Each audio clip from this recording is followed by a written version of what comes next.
Because as we dive into a news-heavy day and a news-heavy week, did you catch the Golden Globes last night? Nope. I don't invest in award shows, blah, blah, blah. Golden Globes can be pretty entertaining, so we DVR the thing and watch a 3-hour show in about 25 minutes, mostly in order to see, like, what movie. There's apparently a thing called The Brutalist with Adrian Brody, apparently great. I like to see if there's any good movies, but there was an Elton John moment. First of all, have you caught the sort of the news of late about Elton John health-wise? No, I have not. He is kind of going blind. And I don't know at what rate or whatever. And so when he walked, it's kind of funny. He was there stationed on stage with Brandi Carlile, unbelievably talented, just great. So, and they're doing some award of some sort that I think is musical in nature. I don't know. So he's standing there. It's like, wow, it's Elton John. I hope he's okay. And so he stands there, leans into the microphone and says, it's great to be here. I just want to put people at ease. There's been a lot of stories in the news about my regressive vision issues. I just want to tell you that I'm doing okay, and thanks for your concern. It's just great to be here on stage with my friend Rihanna. It was very funny. It was very nice. Very Elton. And there we are. So, hey, happy Monday. So if I'm going to give you the question. It's a stupid question. It's like 6-7 inches of snow on the ground in D.C. today. If there was a blizzard 4 years ago, is American history different? Does snow mitigate rioting? Maybe, I don't know. I guess question. I don't know. Stupid question, but I don't know. The people who were fired up are going to be fired up. I don't think it mattered what the meteorological conditions were be. I've been thinking a lot on this January 6th though about one entity. I've been thinking about the people still in prison. You know, right. I'm trying to track that down a little bit because I'm going to try to get Julie Kelly, who does as good a work on this as anybody in the country. I'm going to try to get her on the show today to find out what the status is right now. Where are a number of these January 6th prisoners with regards to their process? Yeah. You know, there was a guy who got on the subway the other day in New York and stabbed somebody to death. That guy had been arrested, get this, 88 times for attacking strangers, shooting one guy, stabbing another person, assaulting 88 times, and that guy keeps getting released into the public. Yep. Now there are people right now rotting in jail because of their actions on January 6th, 4 years ago. You forget that. I mean, it feels like you said earlier, like it was a week ago, but it was 4 years ago, and a lot of these people have there's been no adjudication. There has been. They don't have. Isn't everybody allowed due process in this country? Prompt speedy trial. Unless you're, a Trump supporter who misbehaved on January the 6th. I guess that's the exemption to the speedy trial due process. They dared to be on the wrong side politically. Listen, were there consequences that needed to happen from the rioting? Of course. 4 years later, is it time to be pretty well done with this? Are there some people who still kind of need to be there? I don't know. I really don't know. But when you point out the multiple standards of things, horrific things people can do and be back out on the streets in a day, these people are under the heavy anvil of prosecution because of their politics, and that's not supposed to be America. They're political prisoners. There's no other way to describe them. They're political prisoners. If a guy can stab and shoot and assault people over and over and over and over again and just keep getting released, look, there was one person killed that day. It was Ashley Babbitt, and they continually lie about the events of January 6th. They've lied about the events of January 6th from January 7th on. Absolutely. 4 years ago. Every day. They never want to remind anybody that Trump said, I know you'll go peacefully and patriotically protest and let your voice be heard. No, he didn't even say protest. He said, let your voices be heard. So he has been completely smeared over January 6th. So look, if there's any irony today, it's snowy in D.C., but I think they're going to do the certification. And you know who has to do it, right? Kamala. That's so How great is that? I know. How delicious is that to watch Kamala Harris have to? I mean, look, I enjoyed way too much watching her swear in a bunch of Republican senators the other day. You know, Ted Cruz. I mean, you know, she has to hate that. She's sitting there grimacing, you know, and putting on her brave in Pennsylvania. Look, she's thinking about she's just thinking about running for governor of California. That's what she's got on her plate. How will she do because she is the worst candidate in recent history for anything. Recent and I distant, I know, good distant, and yet, so one of two things is true. She's so terrible and has been so terrible that even her California gubernatorial run will fail miserably, or it's California and she could probably win it. Which of those? Which do you think is true? I tend to think she's got a good chance. California is the goofiest state in America. You know, U-Haul just released a list of all the people that are ordering U-Hauls to go in and out of states. Top 5, my state of Florida, your state of Texas, South Carolina, I think was number 1. Number 50, California. Well, there you are.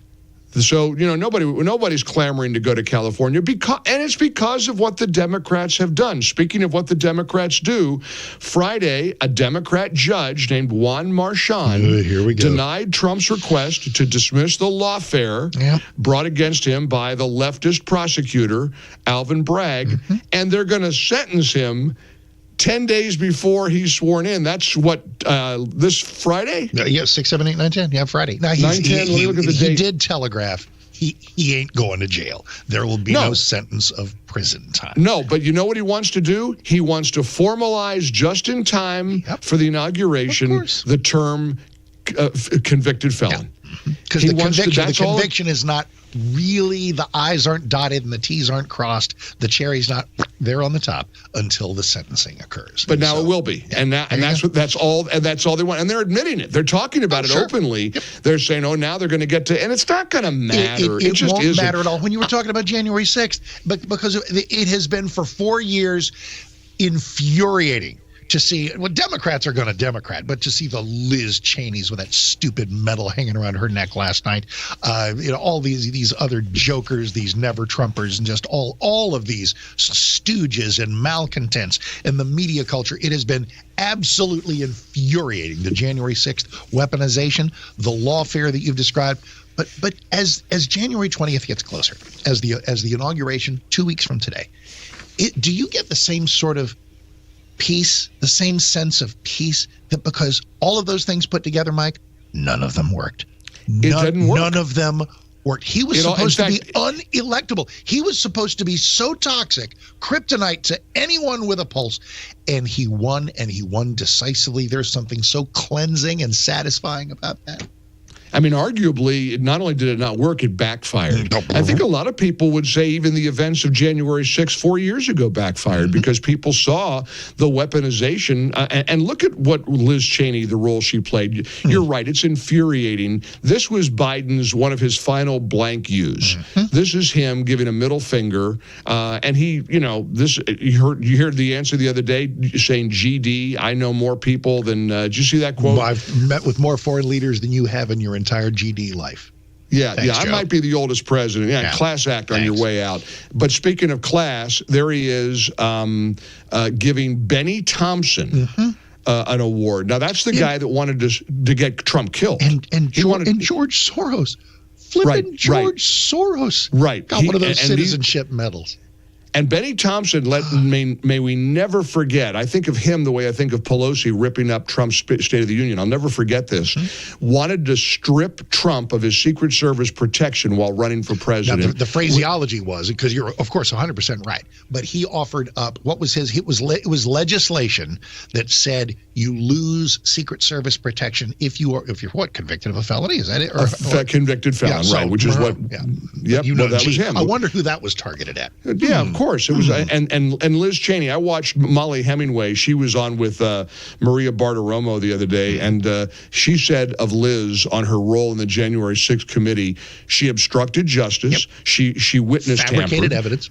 She hid evidence that exonerated Trump. And look, this is why they're thinking about a preemptive pardon on the part of Joe Biden. I won't be surprised if he offers that up. Why wouldn't he? I mean, like you said, if he's giving awards to George Soros. I also don't think Soros. I'll care. But it's so funny because I'm Mr. Accountability.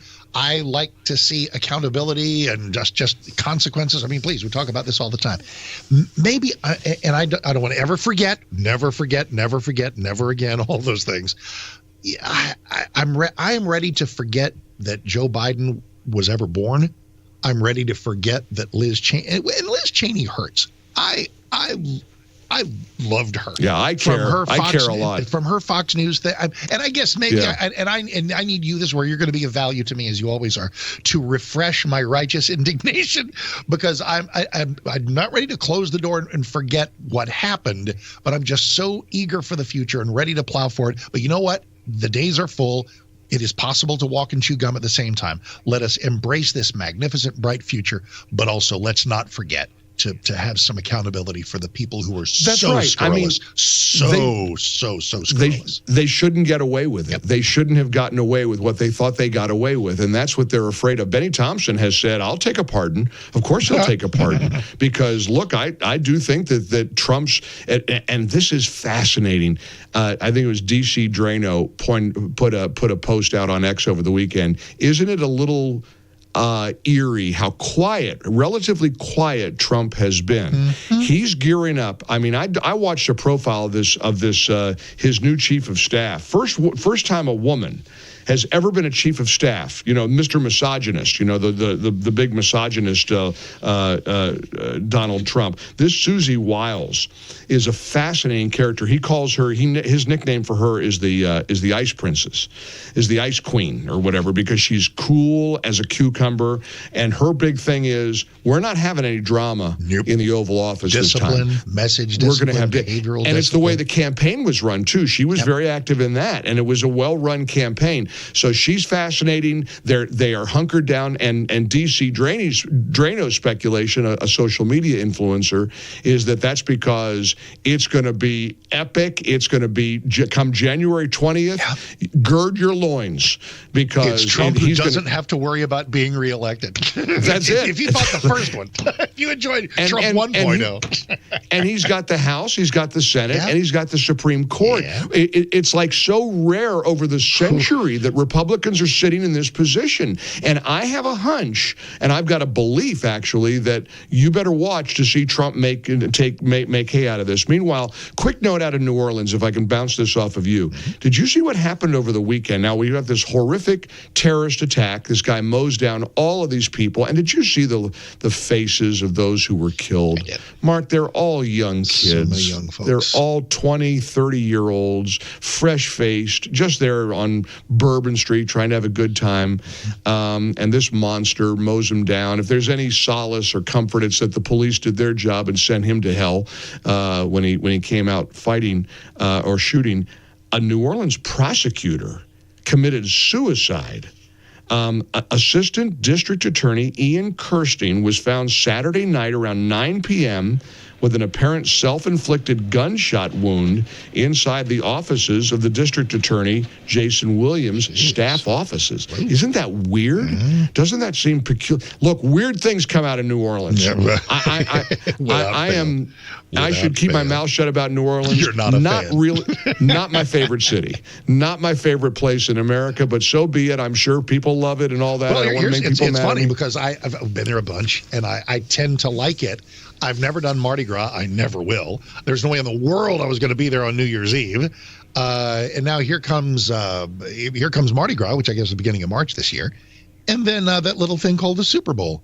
And it's weird because doesn't your average terrorist want to have success because they're not anticipated? So Mardi Gras and the Super Bowl are probably incredibly safe in New Orleans. The danger exists in some place that we're not thinking about. Probably. Well, what I think is fascinating about, speaking of danger, and you and I talked about this the other day, is whether or not Trump is going to walk down Pennsylvania Avenue on January 20th. And you don't want him to, and I do. Nope. Stay in the car. Okay. Stay in the car. And what was your answer last week when I said if he stays in the car, the terrorists win? I don't remember. I mean, I don't remember what I had for breakfast this morning. Remind me. Isn't it true? Isn't that Trump giving in to not giving in to terrorism? It's keeping the man safe. I mean, know. Look, every day that he's surrounded by bulletproof glass, I guess we could say the terrorists win. This is why it might be a talk show topic. I don't know. Do you want Trump and Melania hand in hand walking Pennsylvania Avenue as their big middle finger to terrorists? Or is this a time when we just have to be particularly judiciously cautious? I think there are good arguments on good people on both sides. You know who was the first one to begin the tradition? Carter. Yeah, Jimmy Carter. Yep. I saw a profile on him. Of course, they're fawning over him, and they're barely glossing over his role as president. It's all like post-presidency. 60 seconds, time and a place. Because I think it people go, well, I've gotten this, and maybe you have too. Okay, we get it, Mark. You think he was a terrible president. Yes, I do. Like, I'm not supposed to say that. He was a magnificent person in a lot of ways. His policies were horrible. Two things can be true. And I would kind of be willing to sublimate my thoughts about him policy-wise if there were not a media culture singing the praises of him as some noble peacemaker. He was on the wrong side of every global issue when he was president. So excuse me. Anyway. But I've got a funny little rule. Yep. When somebody dies, the debate ends. I just think it's over. I don't like trashing somebody who died. I mean, I just think at least. I mean, I don't know if there's a cooling off period, but what's the point? The man is with his maker. The point is there are a bunch of people. There are a bunch of lunk-headed people who consume only one side of things, who think he was a Christ-like peacemaker when he was a horrible force for bad policies around the world. I get it. And so, I get it. Sorry, but well, in fact, Trump stepped in it a little bit. President Trump is upset. I don't mean to laugh at this. Flags at half-staff. He doesn't want the flags at half-staff. I know. And so for Inauguration Day. But that's the tradition or whatever. Apparently, the code is after a president's 30 days, 30 right? Days, yes. So maybe that's an area you want to stay out of, Mr. President. Maybe, I don't know. There are bigger fish to fry. All right. Happy Monday. Here we go. Mike Gallagher today at 10 on 660 AM.